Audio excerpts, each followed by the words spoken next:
Ni sasa tuko hata na video evidence vile Ruto walipanga hiyo vita wakiwa na Murkomen na maaskari na mjumbe wa hapa pale Wetima Church Udhaya.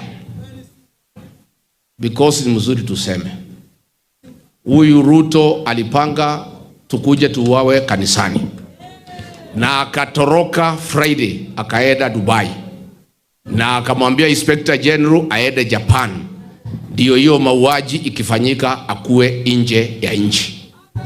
Aliposikia kimeumana haikufanyika ndio akarudi. Na what happened is that iko special squad inaitwa Nairobi Sierra, inaongozwa na regional commander anaitwa Colin Seda, na tumepea Inspector General majina ya hao officers ambaye walitumwa pale na William Ruto na Kipchumba Murkomen kuja kuua watu.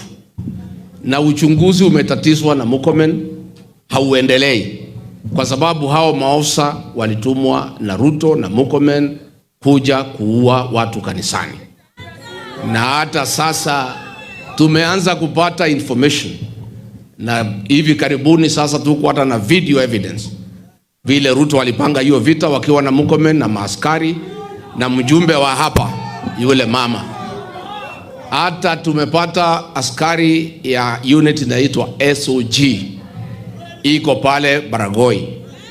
Tunataka kushukuru maofficers hapo Baragoi kwa sababu wametujulisha kuna one officer who is an assassin, a sharpshooter ambaye alitumwa kutoka huko Baragoi, ndiye alikuwa amekuja kuua watu pale Udhaya, ambaye anaitwa John Mwangi Wahome.